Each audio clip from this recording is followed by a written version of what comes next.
Hey, there we go.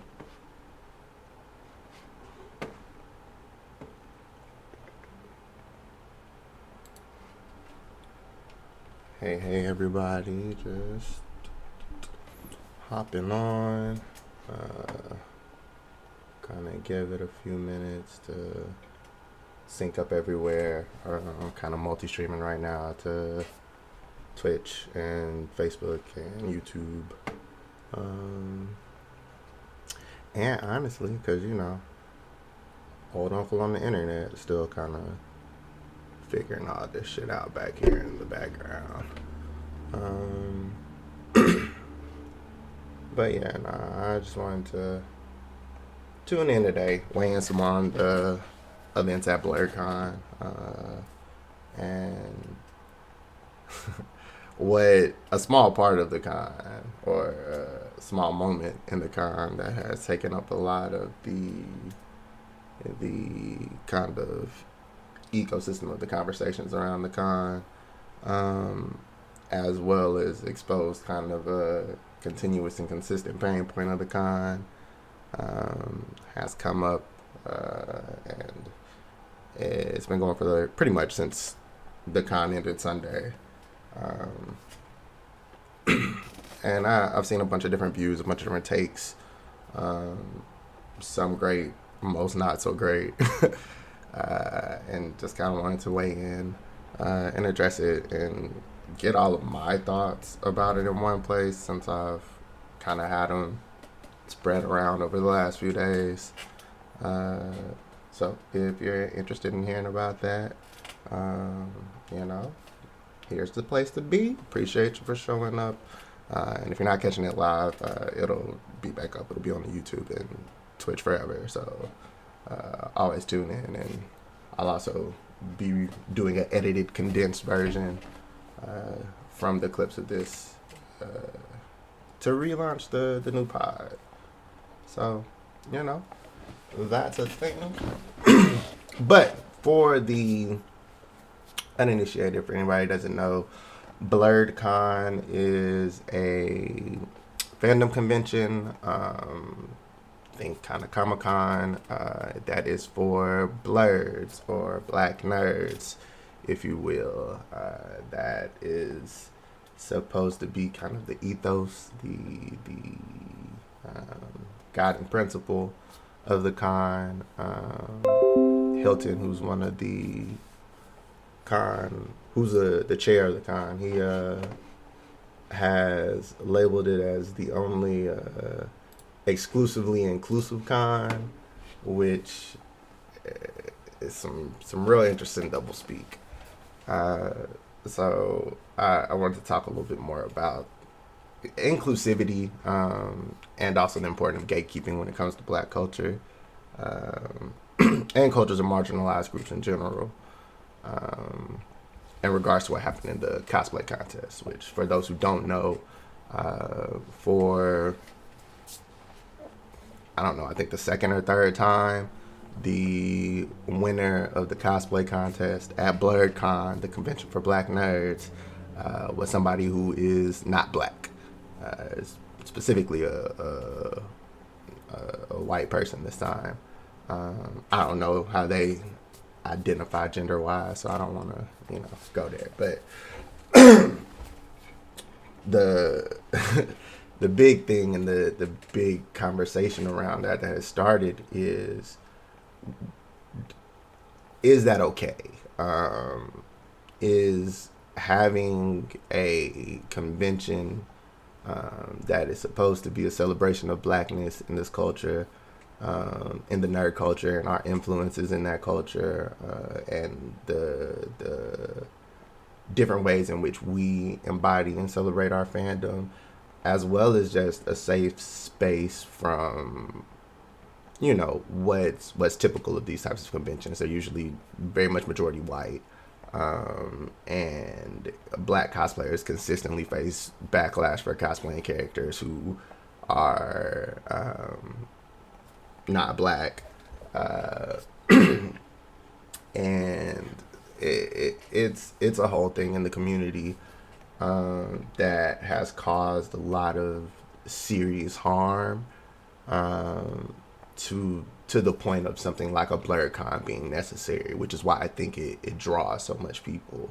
And I want to be clear at this point that when I say the necessity of a Blerdcon, I mean a convention that centers Black people in this community, which is what that term should mean. And it seems to not be that. It seems to be more of an All Lives Matter con. Someone in a discussion yesterday said it feels like something that Black people started that they wanted to feel comfortable bringing their white partners to, which is a whole different type of conversation, which is valid, or what have you. But I think that's something that's separate from or differently related to what happened with the cosplay contest. So I before I get just too scattered, I want to kind of just break this down into segments, I guess. You have a bunch of different schools of thoughts with this. Should this be a Black people only convention? What would be the legality and morality of that? Should the competitions be Black only? What would be the legality and morality of that? Honestly, it's really those two. That's kind of what it breaks down to. And I think the only reason that those things are questions is because as a people culturally, I think Black people have been inclusive to a fault almost.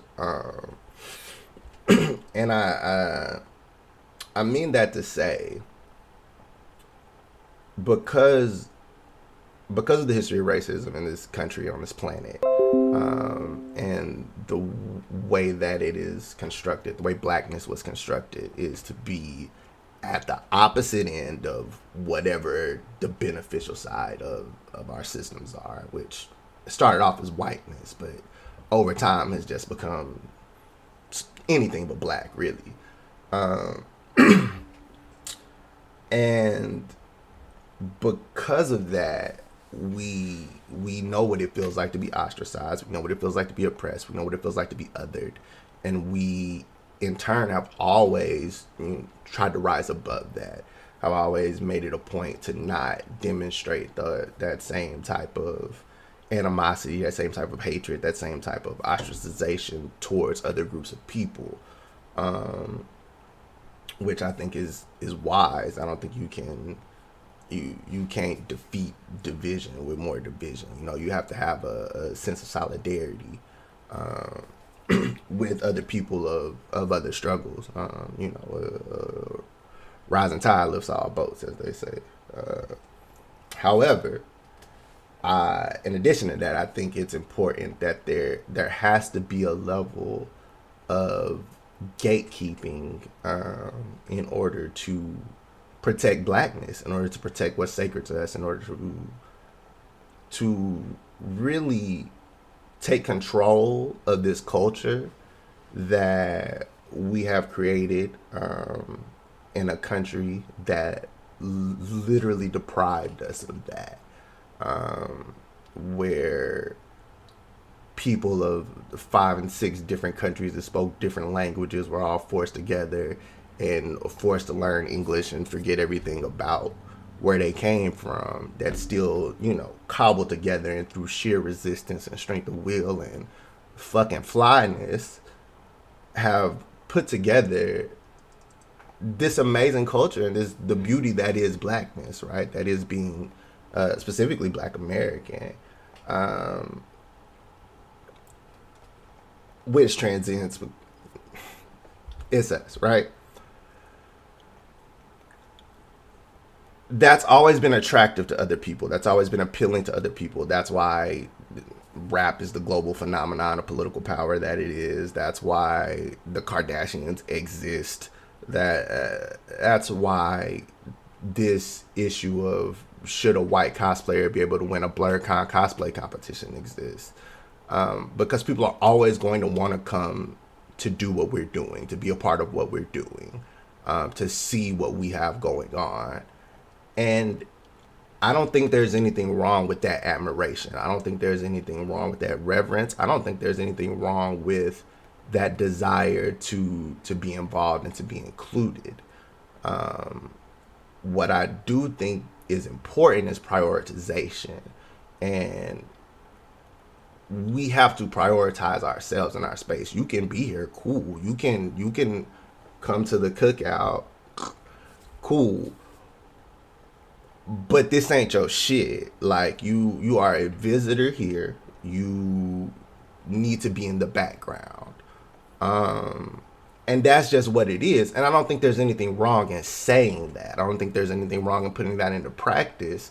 And righteously, anybody who's there because of that respect and reverence, because of that desire to be included in the flyness that we fucking are putting out there, versus the entitlement, versus because they have that shit by virtue of just them, will be cool with that. Like, people who are with it are gonna be with it, and people who are not shouldn't fucking be there anyway.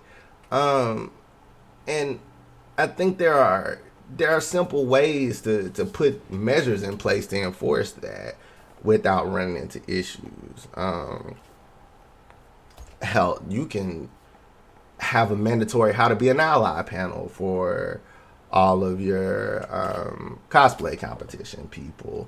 Make it clear, hey, look, we all here to celebrate this. There's a history of oppression and displacement and a present of that you've seen in every fucking cosplay competition that there is in this damn planet. And you know, this was built so that people can have a chance to not have to deal with that shit. You know what I'm saying? I think one of the greatest privileges, or one of the strongest and most invisible privileges of whiteness, is never having to wonder, did this happen because I'm white? Never. You never have to wonder if that was, it's not even a thought, right? You never have to, I didn't get this because I'm white. Not in any realistic way. Like, and that's always going to be in the, I don't care.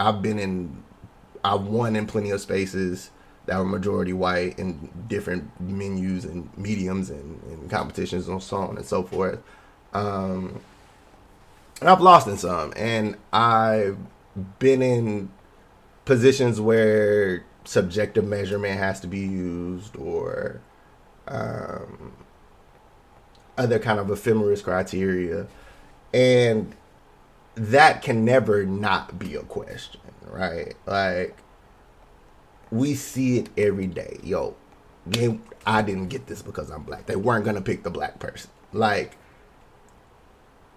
that shouldn't have to be a concern at fucking Blerdcon. You know what I'm saying? There's real harm being done when a space that's created, that's supposed to be safe, that's supposed to be a breakaway from having to live in the double consciousness of blackness in this country, right? And be doing something you genuinely like. Nobody goes to cons fucking casually, right? Like, you you go because you have a love for this culture, for fandom, for fucking anime and fantasy and sci-fi, and delving into these stories, and making community with other fans of these stories and the creators of these stories. And no one wants to have the fucking cloud of racism on them with that too, right? No one has to contend with, I'm going to enjoy myself and be in my shit. I don't want to have to deal with white nonsense today. I don't want to have to deal with somebody, well, Hanada isn't black. Like, nobody wants to deal with any of that shit any of the time, and you have to at every other con, every other mainstream con, the larger cons. and to bring that to Blerdcon, I feel is just it's false. Like to allow it is false and it's dangerous and it's harmful. Um, and you know that I can't speak to anybody's intentions. I don't know any of these people personally who organize and who have put out statements or you know stood behind certain decisions or what have you to speak to their intentions.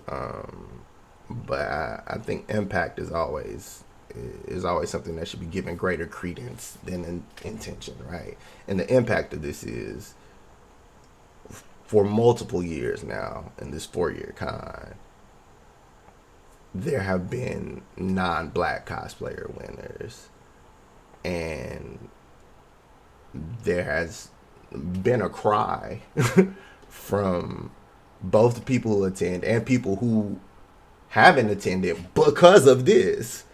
And I think that at some point you have to acknowledge that in a meaningful way, right? Your hand is showing. You care about somebody's position more than somebody else's. And which takes me back to talking about prioritization, right? Whose feelings are you prioritizing? Whose comfort are you prioritizing? Whose safety are you prioritizing?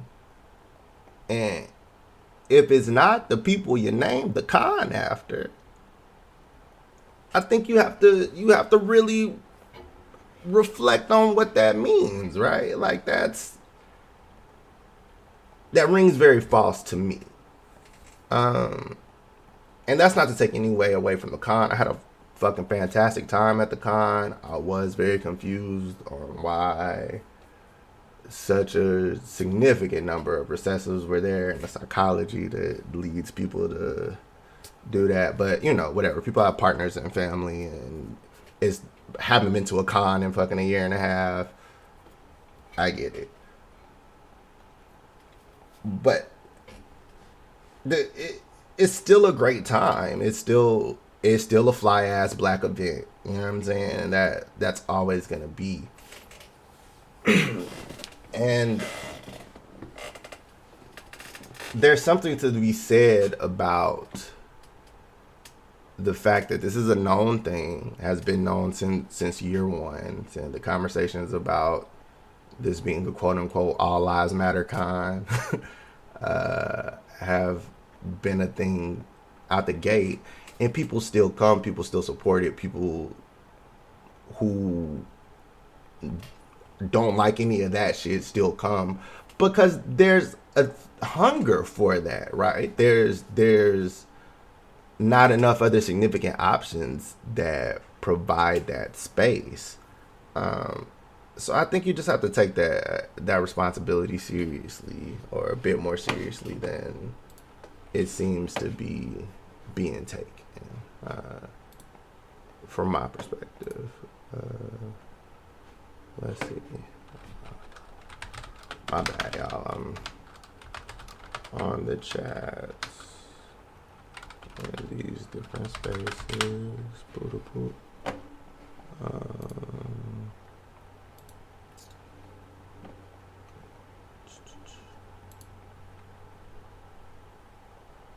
Yeah.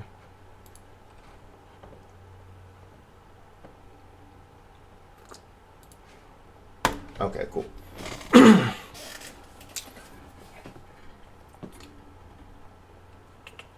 Yeah. So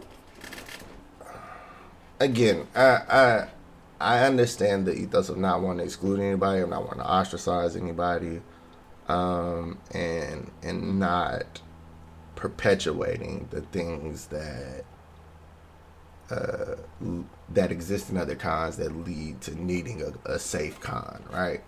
And I think you can do that while also prioritizing the black people who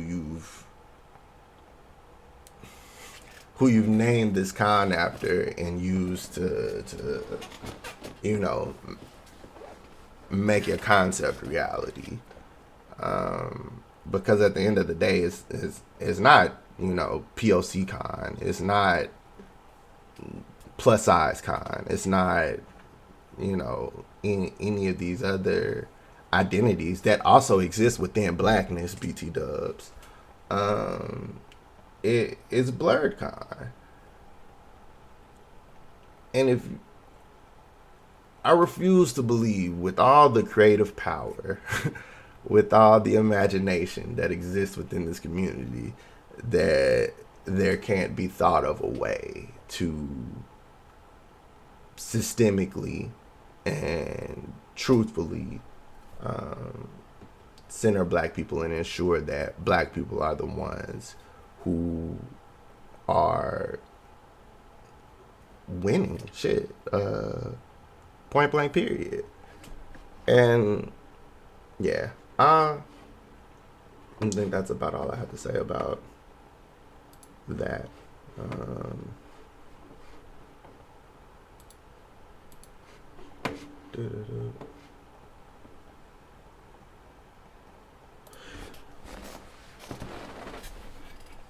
So yeah, I don't know. My thoughts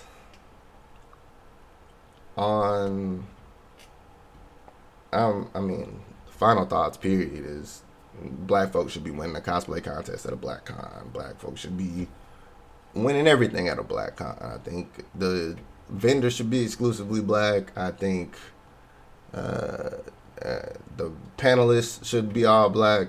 I think it should be all black everything, but it ain't my shit. So,